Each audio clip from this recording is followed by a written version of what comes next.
Selama 62 tahun hidup, sebuah perasaan yang belum pernah kurasakan sebelumnya menusuk tepat di tengah dada. Pernahkah Anda merasakan momen seperti itu? Pengalaman di mana kehidupan sehari-hari yang biasa saja berubah total hanya karena satu pertemuan. Mulai sekarang, saya akan menceritakan kisah yang saya alami. Perjalanan seorang wanita yang seumur hidupnya hanya bisa iri pada kehidupan orang lain, hingga akhirnya ia mulai menulis takdirnya sendiri. Aduh, pinggangku. Hari ini pun, setelah menyeret alat pel sampai ke ujung koridor kantor kecamatan, punggungku terasa nyeri. Koridor ini terlalu panjang untuk ditaklukkan tubuh berusia 62 tahun. Tapi, apa boleh buat? Aku harus mencari nafkah. Saat membilas kain pel, air keran yang dingin menusuk hingga ke ujung jari. Angin dingin bulan Desember yang menyusup melalui jendela membuat ujung hidungku merah membeku. Terima kasih atas kerja kerasnya, Bu, sapa seorang pegawai muda yang lewat, tetapi di matanya, cap ibu-ibu petugas kebersihan terlihat begitu jelas. Ah, inilah kenyataanku. Dalam perjalanan pulang, hanya suara sol sepatuku yang usang beradu dengan aspal yang terdengar. Baju kerjaku yang basah oleh keringat menempel di kulit karena angin dingin, membuatku merinding. Aku pulang. Kalimat itu terlontar begitu aku membuka pintu depan, tetapi suamiku yang sedang menonton TV di ruang tengah bahkan tidak menoleh. Lapar? Hanya itu. Selama lebih dari 30 tahun menikah, percakapan kami dalam sehari hanya sebatas itu. Saat aku memanaskan nasi sisa di dapur dengan microwave, suamiku sudah masuk ke kamar. Kami sudah pisah kamar selama 10 tahun. Aku ini juga seorang wanita, gumamku, dan suara itu memantul kembali dari dinding keramik dapur. Saat itu, ponselku berdering. Halo? Ah, Suryani, ya? Ini Shinta. Ingat, kan, besok kita ada arisan? Kita ketemu di kafe jam 2 siang, ya? Suara Shinta terdengar tetap ceria dan penuh percaya diri. Tentu saja, menikah dengan seorang direktur perusahaan konstruksi membuatnya tidak perlu bekerja. Keesokan siangnya, saat tiba di tempat janji, aku ragu sejenak di depan pintu masuk. Pantulan diriku di pintu kaca terlihat mengenakan jaket tebal yang sudah usang. Rambutku hanya diikat seadanya, dan wajahku tanpa riasan tampak begitu kusam. Tapi Shinta berbeda. Ia muncul dengan mantel putih mewah dan tas tangan yang elegan. Rambutnya jelas baru ditata di salon. Suryani, sini. Melihat Shinta melambaikan tangan, hatiku terasa sedikit getir. Usia kami sama, kami tumbuh di lingkungan yang sama, tapi mengapa hidup kami bisa begitu berbeda? Gimana kabarmu sekarang? Pekerjaanmu tidak terlalu berat? Tanya Shinta, tetapi ekspresinya menyiratkan sedikit rasa superioritas. Ya, begitulah, jawabku sekenanya. Aku malu dengan tanganku yang kasar karena pekerjaan bersih-bersih di kantor kecamatan, dan rasanya bau baju kerjaku masih menempel. Suamiku, loh, baru ganti mobil. Mercedes model terbaru, enak sekali dikendarai. Shinta mulai pamer dengan wajar. Terus, akhir pekan ini kami akan pergi main golf di Bali, bersama rekan-rekan kerja suami. Mendengarnya, hatiku terasa panas. Jangankan ke Bali, pergi ke tempat pijat refleksi di dekat rumah saja aku harus melihat-lihat suasana hati suami. Hidupku sangat berbeda. Oh ya? Suryani, bagaimana hubunganmu dengan suami akhir-akhir ini? Pertanyaan Shinta yang dilontarkan sambil lalu membuatku terdiam. Apa yang harus kujawab? Haruskah aku katakan kami tidak berbicara seharian, tidur di kamar terpisah, dan tidak peduli satu sama lain? Biasa-biasa saja. Syukurlah. Yang biasa-biasa saja itu yang terbaik. Shinta berkata sambil tersenyum, tetapi di balik senyumnya, aku merasakan nada meremehkan keadaanku. Selama 2 jam kami minum kopi, isi pembicaraan kami hampir seluruhnya adalah pameran Shinta. Betapa sukses perusahaan suaminya, betapa mahal baju barunya, dan betapa baiknya kehidupan putranya di luar negeri. Aku hanya bisa mengulang, wah, enak ya. Dalam perjalanan pulang, Pemandangan di luar jendela bus tampak kabur. Tidak, mungkin karena mataku yang berkaca-kaca. Mengapa aku harus hidup seperti ini? Mengapa aku selalu hanya bisa iri pada kehidupan orang lain? Saat aku membuka pintu rumah, suamiku keluar dari kamarnya. Lapar, lagi-lagi kata itu. Saat menyiapkan makan malam di dapur, dadaku terasa sesak. Apakah ini seluruh hidupku? Menyiapkan makan untuk suami, bersih-bersih, dan mendengarkan pameran teman. Saat itu, aku tanpa sengaja melihat pantulan diriku di cermin. Pundak yang membungkuk, tangan yang kasar, wajah tanpa gairah. Sejak kapan aku menjadi begitu menyedihkan? Dulu waktu muda, aku sering dibilang cantik. Aku bahkan punya julukan gadis sastra. Sekarang, aku hanyalah seorang ibu-ibu petugas kebersihan. Setelah menyiapkan meja makan, aku memanggil suamiku, tetapi yang terdengar hanyalah suara pintu kamar ditutup. Aku makan sendirian sambil berpikir, apakah besok, lusa, dan tahun depan aku harus hidup seperti ini? Aku sudah hidup selama 62 tahun, haruskah sisa waktuku kuhabiskan seperti ini? Tetapi saat itu aku tidak tahu bahwa hanya dalam beberapa hari akan terjadi sesuatu yang akan mengubah hidupku sepenuhnya. Saudara-saudara sekalian, hidup ini memang tidak dapat diprediksi. Satu pertemuan sesaat bisa mengubah segalanya. Izinkan saya menceritakan tentang pertemuan takdir itu. Kira-kira, apa yang terjadi padaku? Suryani, aku rasanya mau mati. Suara Shinta di telepon bergetar. Nada suaranya benar-benar berbeda dari biasanya. Bukan suara penuh percaya diri yang pamer di kafe beberapa hari lalu, melainkan seperti suara orang yang menahan tangis. Kenapa? Eida apa? Badanku sakit sekali. Demam juga. Aku takut sendirian. Aku tidak ragu-ragu. Aku ke sana sekarang. Tunggu sebentar. Hari ini aku ada jadwal bersih-bersih di kantor kecamatan, tapi bagaimana mungkin aku mengabaikan teman yang sedang sakit? Aku buru-buru melepas baju kerja dan berganti pakaian. Biasanya aku naik angkot, tapi hari ini aku memesan taksi. Pak, tolong lebih cepat, ya.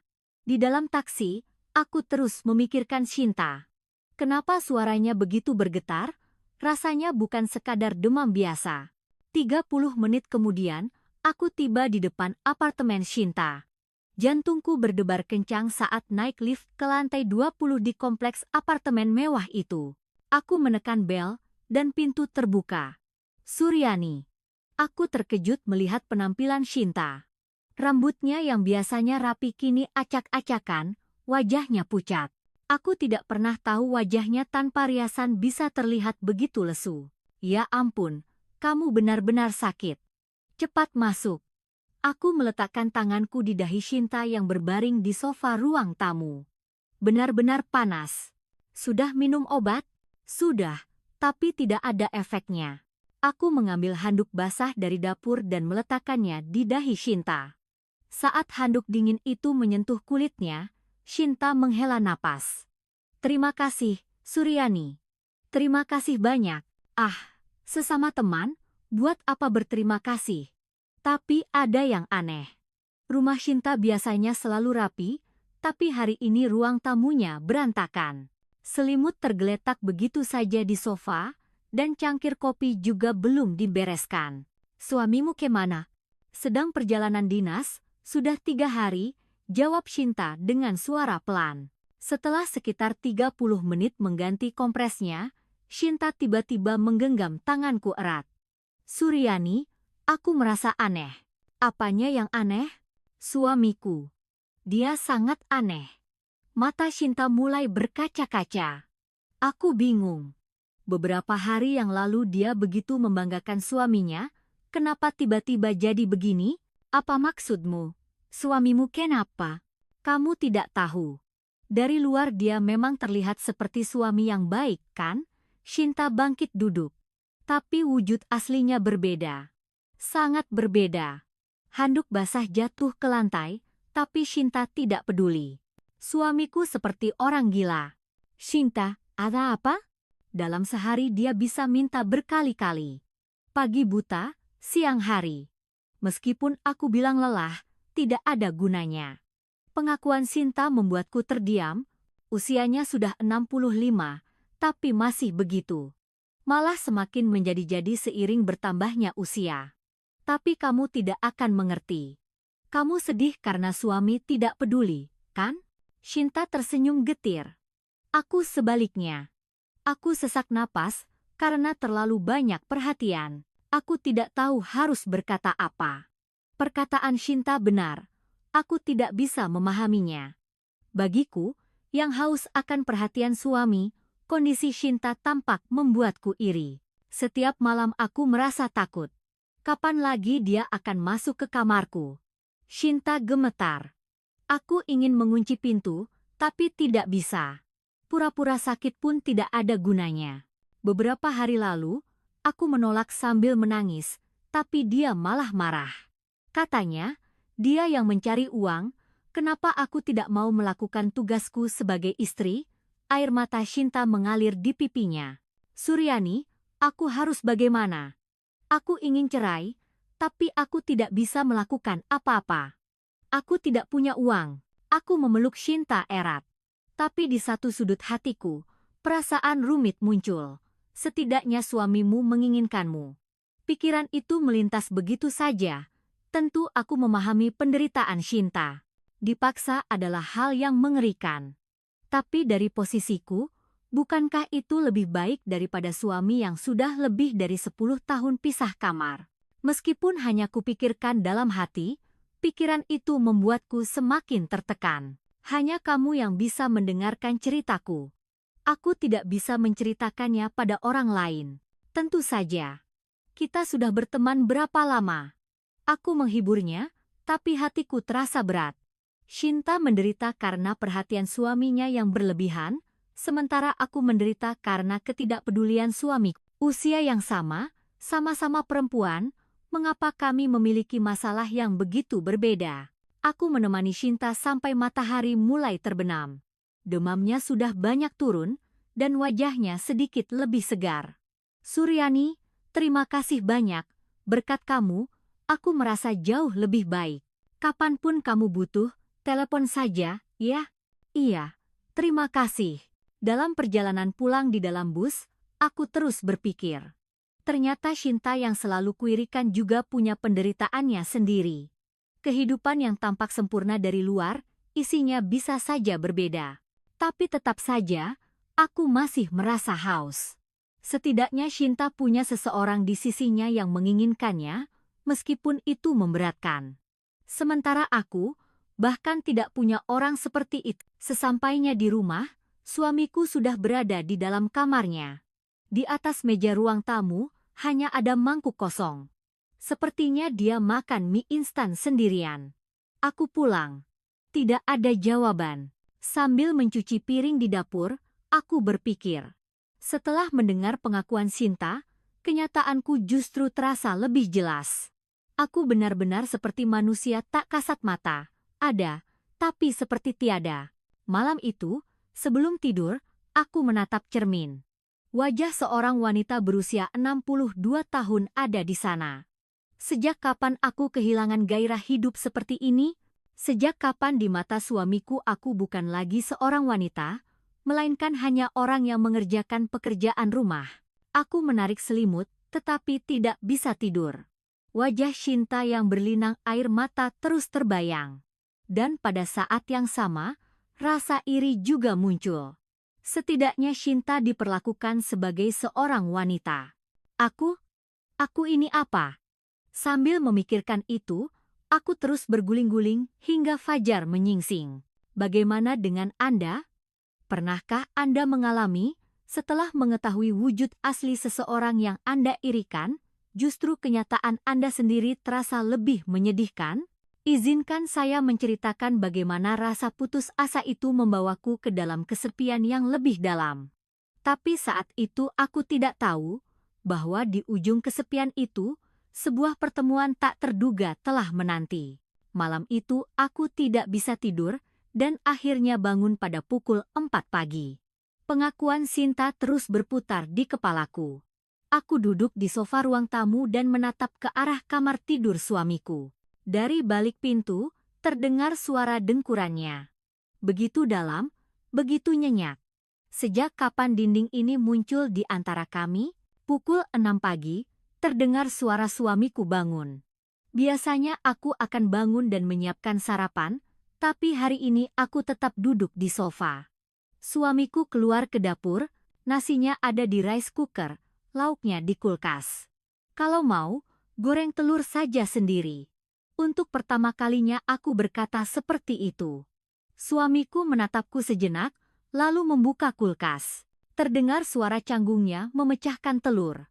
Selama lebih dari 30 tahun, ini pertama kalinya dia melakukan pekerjaan yang biasa kulakukan. Hari ini, aku harus bekerja di kantor kecamatan. Saat mengenakan seragam kerja, aku menatap cermin. Seorang wanita berusia 62 tahun, Suryani. Sejak kapan kau kehilangan sinarmu? Selama bekerja, aku terus berpikir. Sampai kapan aku harus hidup seperti ini? Sambil mengepel koridor, membersihkan toilet, mengelap tangga, kata-kata Shinta terus terngiang di telingaku. Sehari bisa minta berkali-kali. Pikiran iri dan kesedihan mengapa aku tidak memiliki orang seperti itu datang silih berganti. Saat pulang, suamiku sudah masuk ke kamarnya. Meja ruang tamu lagi-lagi hanya berisi mangkuk kosong. Aku pulang. Tidak ada jawaban. Aku menyiapkan makan malam dan duduk berhadapan dengan suamiku, tetapi tidak ada percakapan. Cuaca hari ini bagus, ya. Iya. Gimana kabarmu? Jangan bicara saat makan. Hanya itu. Setelah suamiku masuk ke kamar, aku menangis saat mencuci piring sendirian. Aku benar-benar manusia tak kasat mata. Ada, tapi seperti tiada. Sekitar pukul 10 malam, sebuah pesan masuk ke ponselku, dari Shinta. Suryani, suamiku sudah pulang.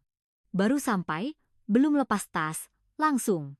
Aku benar-benar muak, hatiku terasa rumit. Shinta menderita karena perhatian yang tidak diinginkan, sementara aku menderita karena tidak ada perhatian sama sekali. Aku membalas pesannya. Sabar, ya. Balasan datang dengan cepat. Enak ya kamu. Hidupmu tenang. Tenang?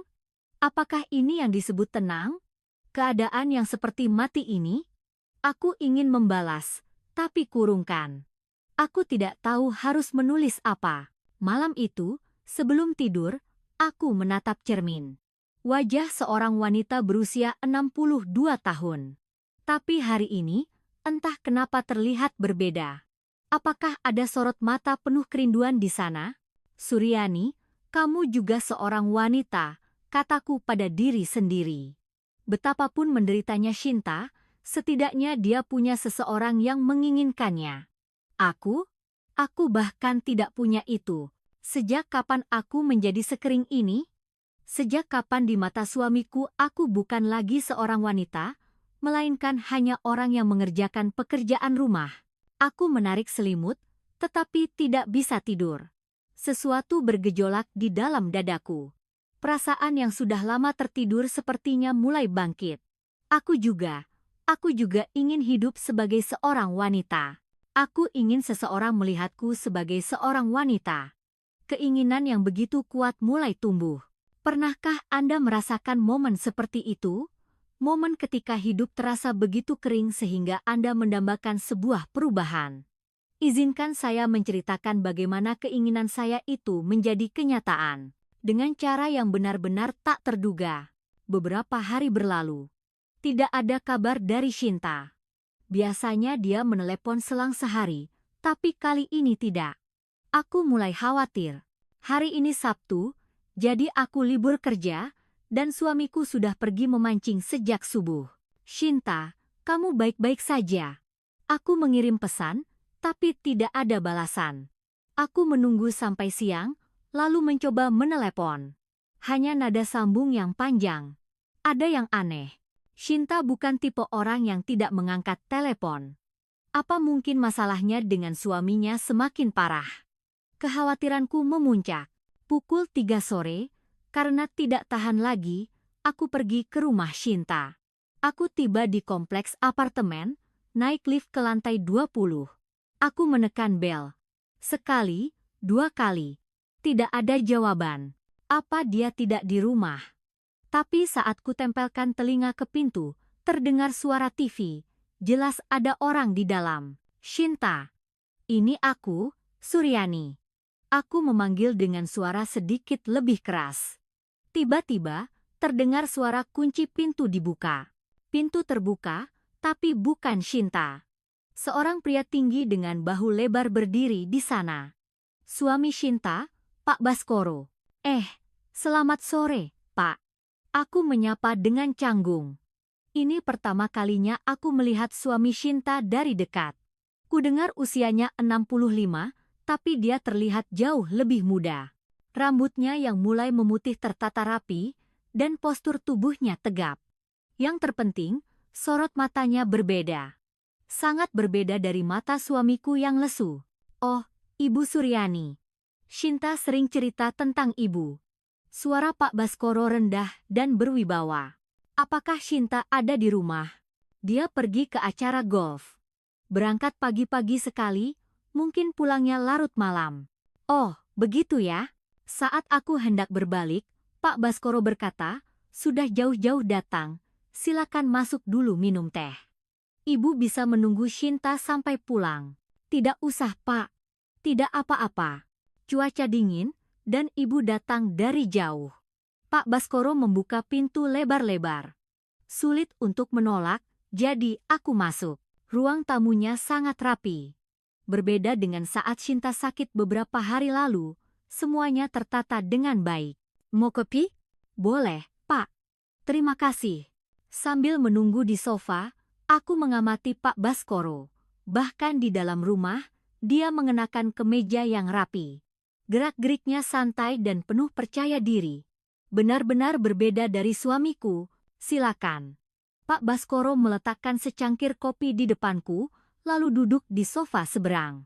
Akhir-akhir ini Shinta sering sekali pergi ke acara golf, katanya memulai pembicaraan. Oh, begitu ya, Pak? Sepertinya dia tidak suka di rumah. Dia merasa tidak nyaman kalau ada saya. Sorot mata Pak Baskoro tampak getir.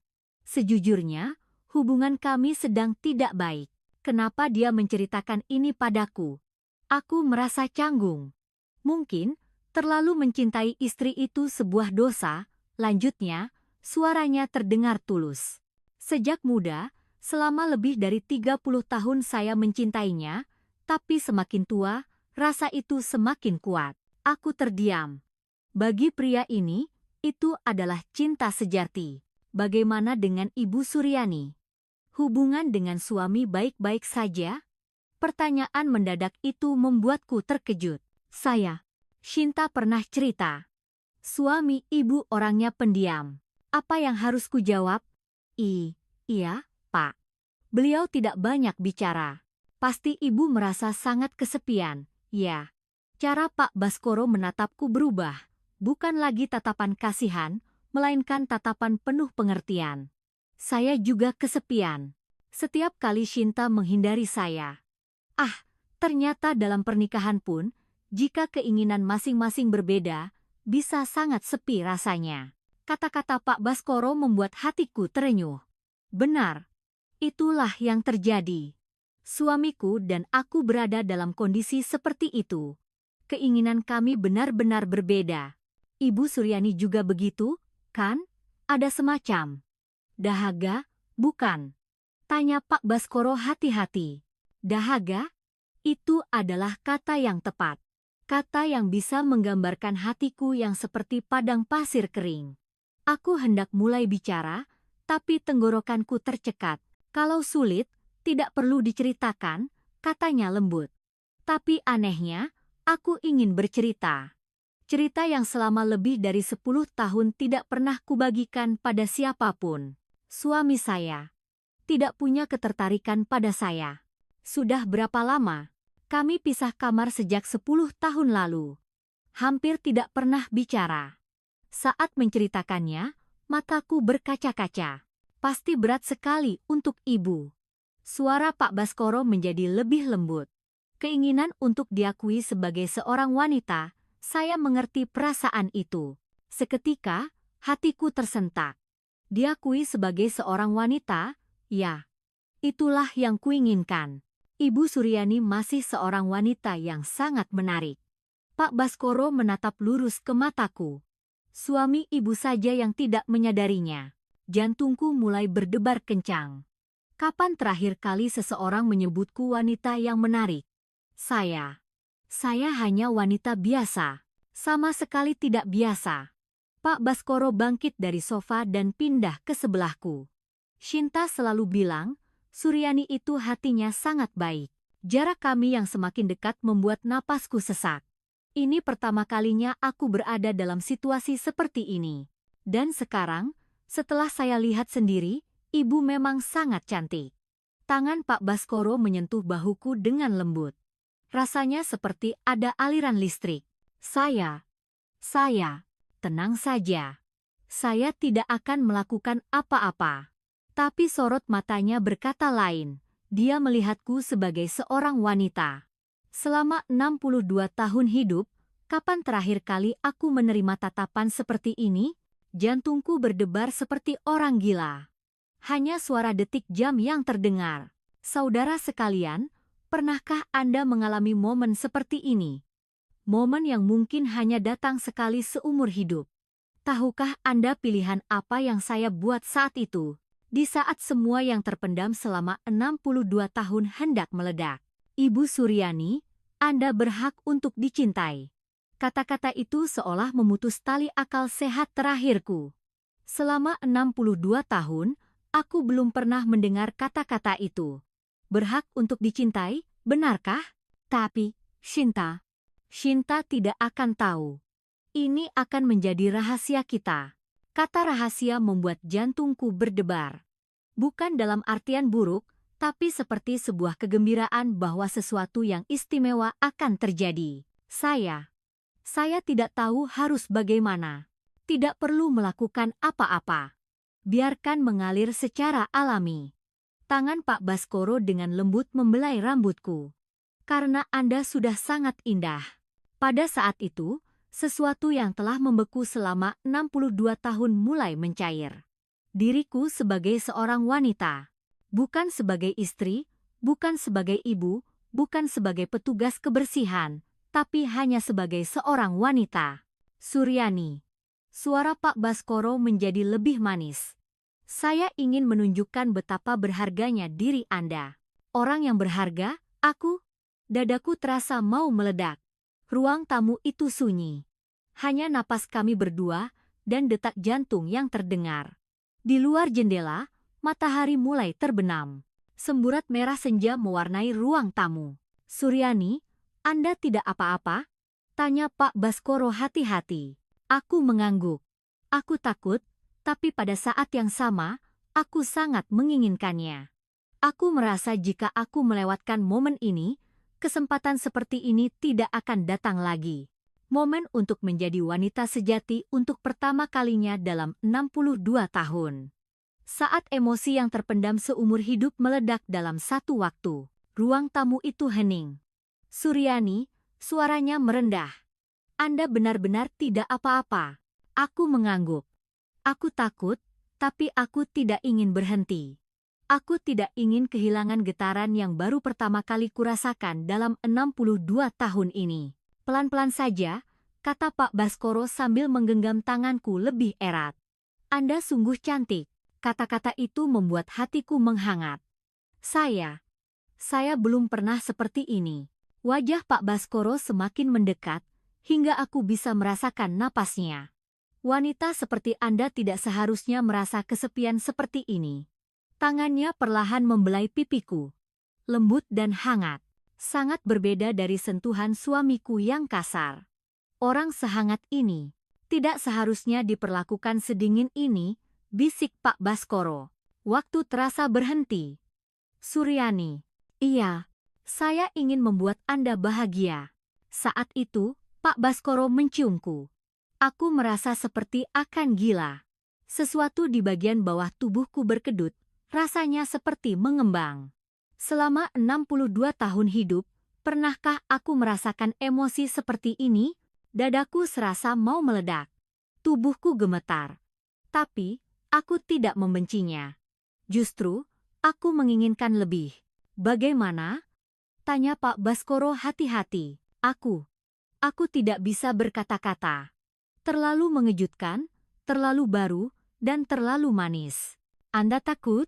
Aku menggeleng. Aku tidak takut. Justru, aku merasa hidup. Kalau begitu, tidak apa-apa. Pak Baskoro tersenyum. Dan dia memelukku lagi. Hangat. Pelukan yang tidak pernah kuterima selama lebih dari 30 tahun. Suryani, Anda adalah orang yang pantas dicintai. Benarkah? Benarkah begitu? Tentu saja. Pak Baskoro menarikku lebih dekat. Suryani, aku ingin mengingat momen ini selamanya. Tangannya mengacak-acak rambutku. Tanpa sadar, erangan kecil keluar dari mulutku. Hah! Bibir Pak Baskoro turun dari leherku ke dadaku. Seluruh tubuhku merinding. Aku tidak ingin kehilangan sensasi mendebarkan yang baru pertama kali kurasakan ini. Lebih keras, aku tidak menyangka bisa mengucapkan kata-kata itu. Tapi aku sangat menginginkannya. Momen ini, perasaan ini, getaran ini, Suryani, aku bisa gila. Kata-kata itu membuatku menangis. Aku tidak tahu kenapa aku menangis. Rasanya sangat indah, tapi aku tidak tahu apakah ini boleh kulakukan. Suami yang tidak menyadari wanita sepertimu adalah orang bodoh. Seketika, kenyataan muncul di benakku. Suamiku, Shinta. Apakah ini benar? Saya. Shinta tidak akan tahu. Tidak akan ada yang tahu. Pak Baskoro meletakkan jarinya di bibirku. Ini rahasia kita. Rahasia? Kata itu membuat jantungku berdebar lagi. Meskipun aku tahu aku sedang melakukan hal yang salah, aku tidak bisa berhenti. Terlalu manis. Terlalu kubutuhkan. Suryani. Iya. Anda tidak akan menyesali momen hari ini. Iya. Karena Anda akan menyadari betapa berharganya diri Anda. Dan Pak Baskoro memelukku lebih dalam. Dunia seakan lenyap. Yang ada hanya momen ini, emosi ini, getaran ini. Cahaya senja di luar jendela benar-benar hilang, digantikan oleh kegelapan. Hanya lampu kecil yang menerangi ruang tamu. Suryani, bagaimana perasaanmu sekarang? Tanya Pak Baskoro lembut. Saya tidak tahu. Seperti mimpi. Ini bukan mimpi. Ini kenyataan. Benar, ini kenyataan. Kenyataan ajaib yang terjadi padaku di usia 62 tahun. Aku tidak pernah menyangka hal ini akan terjadi padaku. Hidup tidak pernah bisa ditebak kapan dan bagaimana akan berubah, kata Pak Baskoro sambil menggenggam tanganku. Yang penting adalah menghargai momen ini. Menghargai. Ya, aku ingin menghargai momen ini, perasaan ini, getaran ini. Berapa lama waktu berlalu? Pak Baskoro melihat jamnya. Sepertinya Shinta akan segera pulang. Kenyataan kembali menghantam. Shinta, temanku, istri dari pria ini. Rasa bersalah mulai menyelimutiku. Seharusnya saya tidak melakukan ini. Tidak apa-apa. Tidak ada yang terjadi. Pak Baskoro mengelus tanganku dengan lembut. Kita hanya memastikan betapa cantiknya dirimu sebagai seorang wanita. Dia bangkit dan merapikan pakaianku. Begitu sopan. Suryani. Iya. Kejadian hari ini adalah rahasia kita. Iya. Dan kapanpun Anda merasa kesepian, hubungi saya. Pak Baskoro memberikan kartu namanya. Aku menerimanya dengan tangan gemetar. Sebaiknya ibu pulang sekarang. Iya. Aku harus pergi. Sebelum Shinta kembali. Saat mengenakan sepatu di pintu depan, aku menatap Pak Baskoro. Terima kasih untuk hari ini. Saya yang berterima kasih, ini adalah waktu yang indah. Pak Baskoro membukakan pintu untukku. Hati-hati di jalan. Saat turun dengan lift, aku menatap cermin. Wajahku terlihat berbeda. Seperti ada cahaya. Cahaya kewanitaan yang baru pertama kali muncul dalam 62 tahun. Dalam perjalanan pulang, Jantungku terus berdebar. Apakah ini benar-benar terjadi? Bukan mimpi. Tapi kartu nama di dalam tasku membuktikan ini adalah kenyataan. Ketika aku sampai di rumah, suamiku sudah tertidur. Aku duduk di ruang tamu, merenungkan hari ini. Diriku pagi ini dan diriku sekarang benar-benar berbeda. Aku telah meledakkan semua yang terpendam seumur hidupku pada hari itu. Perasaan yang belum pernah kurasakan selama 62 tahun. Apa artinya diakui sebagai seorang wanita? Betapa berharganya merasa pantas untuk dicintai. Saudara sekalian, terkadang ada momen seperti ini dalam hidup. Momen ketika segalanya berubah. Izinkan saya menceritakan bagaimana saya berubah setelah itu, dan apa pengaruh kejadian ini pada hidup saya. Apakah pilihan ini benar-benar membawaku pada kebahagiaan? Setelah kembali ke rumah, aku tidak bisa tidur semalaman. Momen bersama Pak Baskoro terus berputar di kepalaku. Dadaku menghangat, lalu mendingin karena rasa bersalah, berulang kali. Pukul 5 pagi, aku akhirnya bangkit dan duduk di ruang tamu. Aku melihat ke cermin. Wajahku yang berbeda dari kemarin ada di sana. Terlihat lebih hidup. Sesuatu yang lama tertidur sepertinya telah terbangun. Kartu nama pemberian Pak Baskoro ada di dalam tasku. Kapanpun Anda merasa kesepian, hubungi saya. Kata-kata itu terus terngiang. Tapi pada saat yang sama, wajah Shinta juga muncul. Suami sahabatku sendiri. Tidak, Suryani. Kamu tidak boleh begini. Aku berkata pada diri sendiri. Tapi di sudut lain hatiku, suara lain berbisik, kamu juga berhak bahagia. Kedua suara itu terus bertengkar. Terdengar suara suamiku bangun. Pagi yang sama seperti biasanya dimulai. Lapar, kata pertama suamiku. Sampai kemarin, mendengar kata itu aku akan otomatis berjalan ke dapur, tapi hari ini berbeda. Aku ragu sejenak. Apakah orang ini benar-benar menganggapku sebagai manusia? Pikiran itu muncul. Ada di kulkas, jawabku. Suamiku menoleh. Sepertinya dia merasakan ada yang berbeda dariku. Tolong siapkan makan. Siapkan sendiri.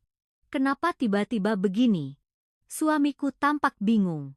Istri yang selama lebih dari 30 tahun selalu menyiapkan sarapan tiba-tiba menolak. Aku juga lelah. Setelah berkata begitu, aku masuk ke kamar.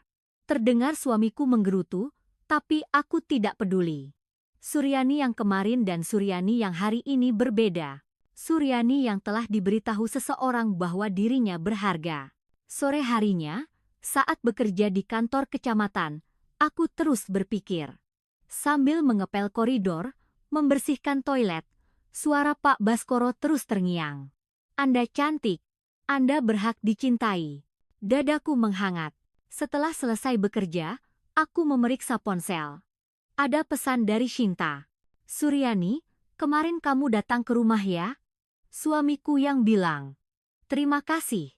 Seketika jantungku mencelos. Jangan-jangan Shinta tahu sesuatu? Aku membalas, iya, khawatir sama kamu. Kamu baik-baik saja? Iya, baik-baik saja. Terima kasih ya, Suryani. Syukurlah, percakapan biasa. Tapi, jantungku berdebar. Rasa bersalah dan sensasi mendebarkan datang bersamaan. Dalam perjalanan pulang, aku melihat ponselku lagi. Kartu nama Pak Baskoro terus menarik perhatianku. Haruskah aku menghubunginya? Pikiran itu melintas. Tapi aku segera menggeleng. Tidak, harus berhenti di sini. Sesampainya di rumah, suamiku sudah selesai makan malam. Aku pulang. Ya, jawaban yang sama seperti biasa. Tapi bagiku, itu tidak lagi sama. Orang lain mengatakan aku cantik dan berharga, tapi orang ini masih memperlakukanku seperti manusia tak kasat mata. Sambil makan malam sendirian di dapur, aku berpikir, selama lebih dari 30 tahun aku hidup seperti ini. Sampai kemarin, aku menganggapnya wajar. Tapi hari ini, aku merasa marah. Aku juga manusia. Aku juga wanita. Kenapa aku harus hidup seperti ini? Sekitar pukul 10 malam, sebuah pesan masuk. Nomor tak dikenal. Tapi aku tahu siapa pengirimnya. Ibu Suryani, apakah Anda sampai di rumah dengan selamat hari itu, Baskoro? Jantungku mulai berdebar. Aku tidak menyangka dia akan menghubungiku. Setelah berpikir lama, aku membalas. Iya, Pak, saya sampai dengan selamat. Balasan datang dengan cepat. Bagaimana hari Anda? Seperti biasa saja. Saya terus memikirkan hari itu. Membaca pesan itu, jantungku semakin berdebar. Ternyata bukan hanya aku yang memikirkannya. Saya juga. Kapan-kapan kalau ada waktu, kita minum teh bersama? Itu adalah sebuah godaan. Godaan yang manis. Tapi akal sehatku menahannya. Tidak, Suryani. Harus berhenti di sini. Saya tidak yakin, Pak. Tidak apa-apa. Jangan merasa terbebani. Kita bertemu sebagai teman saja. Teman, tapi perasaanku sudah lebih dari sekadar teman. Saya pikirkan dulu. Baik, pikirkan pelan-pelan. Setelah bertukar pesan, aku berbaring. Tapi tidak bisa tidur. Hari itu terus terbayang. Sentuhan hangat Pak Baskoro, suaranya yang lembut, Anda cantik. Kata-kata itu terus terngiang di telingaku. Keesokan harinya, dan hari berikutnya, sama saja. Pesan dari Pak Baskoro terus datang. Pesan menanyakan kabar, pesan memberi semangat. Setiap kali, jantungku berdebar. Aku tidak tahu betapa menyenangkannya diperhatikan oleh seseorang. Tapi ajakannya untuk bertemu terus kutolak. Karena teringat Shinta. Pada hari ketiga, Shinta menelepon. Suryani, gimana kabarmu? Biasa saja. Kamu? Aku juga. Tapi aneh, di. Apanya? Suamiku akhir-akhir ini tidak tertarik padaku. Jantungku mencelos. Oh ya? Iya. Biasanya setiap hari dia selalu minta, tapi akhir-akhir ini dia sibuk dengan urusannya sendiri. Jangan-jangan karena aku, ketertarikan Pak Baskoro pada Shinta berkurang. Bukannya bagus? Kamu kan tidak suka. Iya sih, tapi rasanya aneh. Suara Shinta terdengar curiga. Jangan-jangan dia punya wanita lain? Mendengar itu, keringat dingin mengalir. Ah, mana mungkin. Pak Baskoro kan bukan orang seperti itu. Tetap saja, laki-laki tidak bisa ditebak. Setelah menutup telepon, jantungku berdebar kencang. Apakah Shinta mulai curiga? Atau benarkah Pak Baskoro menjadi dingin pada Shinta karena aku? Malam itu, pesan dari Pak Baskoro datang lagi. Ibu Suryani, Anda pasti sedang banyak berpikir, ya? Iya, Pak. Saya bisa menunggu. Kapanpun. Membaca pesan itu, hatiku goyah. Rasanya seperti mimpi memiliki orang seperti ini di sisiku. Tapi pada saat yang sama, aku takut. Sampai sejauh mana perasaan ini, hubungan ini, akan berlanjut?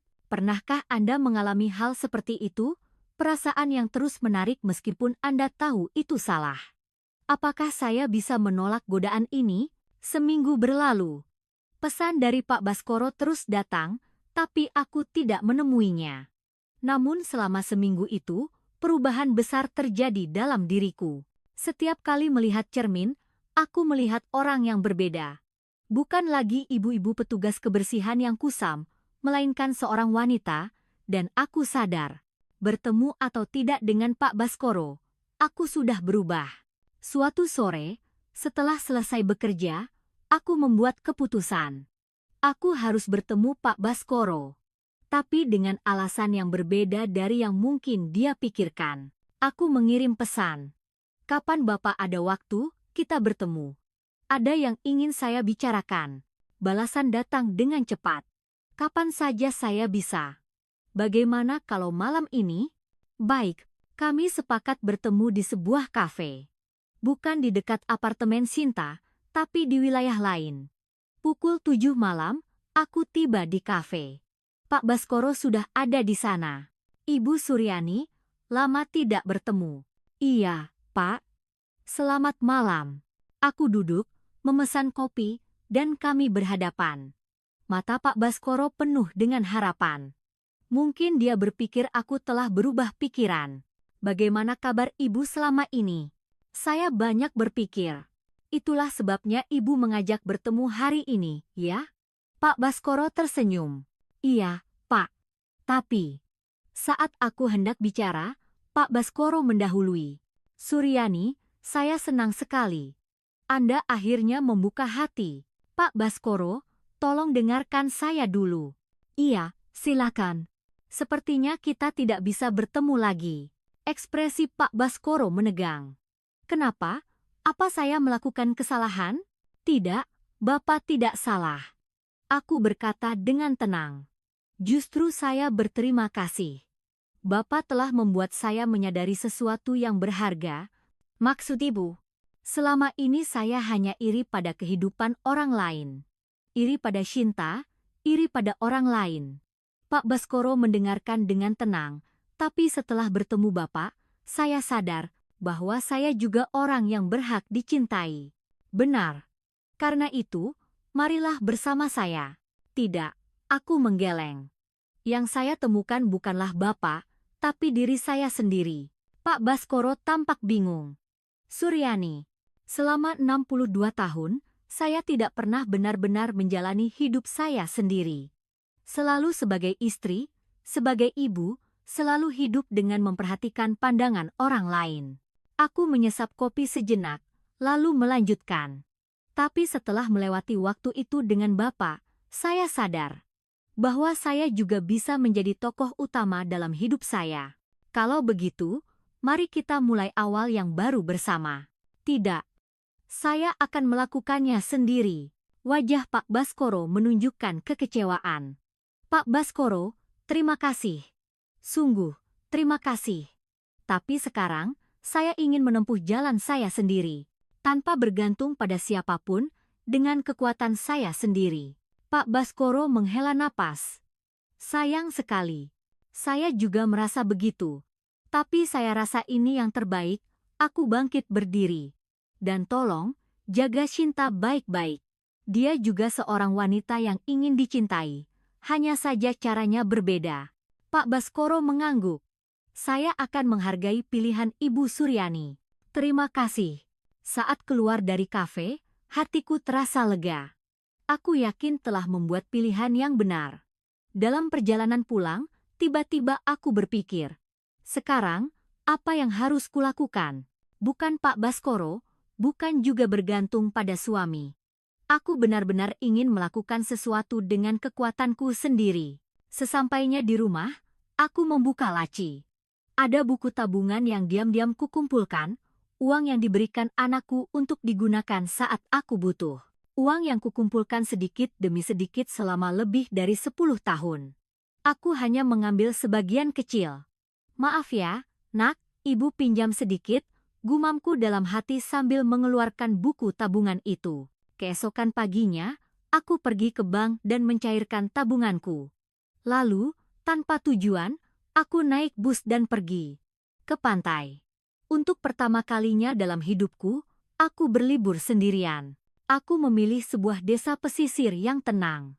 Perjalanan singkat 2 hari 3 malam, tapi bagiku ini adalah petualangan besar. Aku tiba di penginapan saat malam hari. Sebuah kamar kecil yang menghadap langsung ke laut. Saat ku buka jendela, suara ombak terdengar. Wow! Bukan pertama kalinya aku mendengarnya, tapi ini pertama kalinya aku mendengarkannya sendirian. Malam itu aku tidak bisa tidur karena terlalu bersemangat. Pukul 5 pagi, mataku terbuka secara alami. Di luar jendela masih gelap, tapi ujung cakrawala sudah sedikit terang. Aku harus melihat matahari terbit. Aku mengenakan pakaian tebal dan pergi ke pantai. Angin dingin menyapu pipiku. Berdiri sendirian di atas pasir, rasanya seperti hanya ada aku di dunia ini. Aku tidak takut. Justru, aku merasa bebas. Cakrawala mulai semakin terang. Dan sesaat kemudian, matahari bulat muncul dari ujung lautan. Wow! Tanpa sadar aku berseru. Dan air mataku mengalir. Langit berubah warna menjadi oranye, merah muda, dan ungu. Lautan berkilauan seperti emas. Pada saat itu, tiba-tiba aku teringat masa kecilku. Saat aku kelas 6 SD. Aku pernah menulis di buku harianku. Hari ini aku melihat matahari terbit dari bukit di belakang rumah nenek. Indah sekali sampai aku menangis. Suatu hari nanti, aku ingin menulis tentang keindahan seperti ini. Saat itu, guruku menulis dengan pena merah di buku harianku. Suryani punya bakat menulis, teruslah menulis. Gadis sastra. Julukan yang diberikan teman-temanku saat itu. Kenapa aku melupakannya?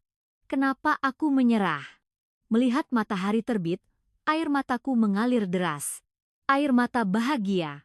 Ah, aku harus mencoba menulis lagi. Pikiran itu datang seperti kilat. Selama 62 tahun hidup, pernahkah aku merasa seyakin ini? Jika berkat Pak Baskoro aku menemukan sisi wanitaku, maka berkat matahari terbit ini, aku menemukan sesuatu yang lain di dalam diriku. Aku tinggal 1 hari lagi di pantai. Mendengarkan suara ombak, memandangi burung camar, aku terus berpikir. Tulisan seperti apa yang akan kubuat? Aku akan menulis ceritaku, hal-hal yang kurasakan selama 62 tahun hidup. Aku kembali ke rumah setelah 3 hari. Hal pertama yang kulakukan adalah pergi ke toko buku. Aku membeli kertas folio bergaris dan sebuah pulpen. Untuk memulai kembali kegiatan menulis setelah puluhan tahun, aku berkata pada suamiku, "Pak, mulai sekarang aku mau mencoba menulis." "Menulis apa?" "Ceritaku. Pengalamanku." Suamiku mencibir. "Sudah tua begini mau menulis apa? Dulu, aku pasti akan terluka." Tapi kali ini aku tersenyum. Setelah melihat matahari terbit di pantai, aku telah berubah. Usia memangnya kenapa? Hidup bisa dimulai kapan saja, kan? Suamiku menatapku dengan ekspresi tak percaya, tapi aku tidak peduli. Malam itu, aku mulai menulis. Awalnya canggung, tapi lama-kelamaan menjadi terbiasa. Seperti matahari terbit yang kulihat di pantai, sesuatu juga mulai terbit dari dalam diriku. Karya pertamaku berjudul Menemukan Diriku di Usia 62. Itu adalah ceritaku. Pertemuan dengan Pak Baskoro, kesadaran setelahnya, gandum di pantai, semuanya kutulis dengan jujur. Setelah selesai, aku mengirimkannya ke koran lokal. 2 minggu kemudian, aku dihubungi. "Tulisan Anda bagus sekali. Kami akan memuatnya." Aku juga menerima sedikit honorarium. Uang pertama yang kudapatkan dari hasil tulisanku. Dengan uang itu, aku membeli lebih banyak kertas. Karya kedua. Karya ketiga. Semakin banyak media yang menginginkan tulisanku. Aku juga mulai menulis serial di sebuah komunitas online. Dengan nama Pena. Kisah jujur seorang wanita 60-an. Respon pembaca sangat hangat. Perasaan saya sama persis seperti ibu. Saya jadi punya keberanian. Saya juga ingin memulai awal yang baru. Setiap kali membaca komentar, hatiku menghangat. Ceritaku menjadi penghiburan dan keberanian bagi orang lain. 6 bulan kemudian, sebuah penerbit kecil menghubungiku. "Bagaimana kalau kita terbitkan dalam bentuk buku esai?" Rasanya seperti mimpi. Siapa sangka di usia 62 tahun aku akan menerbitkan buku pertamaku? Waktu berlalu, dan Sinta juga berubah. Dia mulai berbicara jujur dengan suaminya dan menemukan hobinya sendiri. Sekarang, siang hari aku masih bekerja sebagai petugas kebersihan di kantor kecamatan. Tapi malam hari, aku adalah seorang penulis. Aku menulis dari pengalamanku dan berkomunikasi dengan pembaca. Suamiku masih pendiam, tapi dia tidak lagi meremehkanku. Karena aku telah berubah. Aku telah menjadi wanita mandiri yang tidak lagi bergantung pada siapapun. Aku tidak pernah bertemu lagi dengan Pak Baskoro. Tapi kadang-kadang, aku merasa berterima kasih. Berkat dia, aku bisa membangunkan diriku yang tertidur. Matahari terbit di pantai itu juga tak akan kulupakan. Seperti hari baru yang dimulai saat itu, hidupku juga telah dimulai kembali. Saudara sekalian, sekarang saya yakin, usia hanyalah angka. Bahkan di usia 62 tahun, kita bisa memiliki mimpi baru dan memulai awal yang baru. Yang penting bukanlah usia, melainkan hati. Hati yang mencintai diri sendiri dan percaya pada potensi diri. Dunia tidak berubah. Yang berubah adalah cara kita memandang dunia. Jika ingin mengubah dunia, mulailah dari mengubah hati kita. Maka keluarga, lingkungan sekitar, dan dunia pun akan mulai berubah. Jika ada di antara Anda yang menonton video ini dan berada dalam situasi yang sama sepertiku, jangan menyerah. Belum terlambat. Anda juga cukup cantik, berhak dicintai, dan bisa memulai awal yang baru. Seperti saya. Terkadang, tatapan hangat seseorang bisa membangunkan sisi wanita yang tertidur dalam diri kita. Terkadang, keindahan alam bisa menghidupkan kembali mimpi kita. Yang penting adalah tidak melewatkan momen itu. Meraih momen itu dan memberanikan diri. Saya menulis dengan kaki saya. Dengan hidup saya yang telah saya jalani dengan berlari, jatuh, dan bangkit kembali. Meskipun honorariumnya kecil, satu orang saja yang membaca tulisanku dan merasa terharu, itu sudah cukup. Sekarang, aku bukan lagi wanita yang iri pada kehidupan orang lain, tapi wanita yang menulis sendiri takdir hidupnya. Dan Anda juga bisa menjadi seperti itu. Mulailah sekarang juga, hari ini, kisah baru Anda sendiri. Carilah matahari terbit Anda sendiri. Mari bersama-sama memulai awal kita yang tidak terlambat. Jika Anda ingin terus menyaksikan kisah-kisah mendalam di usia senja, dukung kami dengan menekan tombol subscribe dan notifikasi, serta berikan like sebagai bentuk dukungan Anda. Setiap klik dari Anda adalah kekuatan besar bagi saya untuk terus berkarya. Ini adalah kebijaksanaan yang mekar terlambat, yang bercerita tentang cinta yang mekar kembali di senja kehidupan, serta kesepian dan keberanian yang bisa kita semua alami.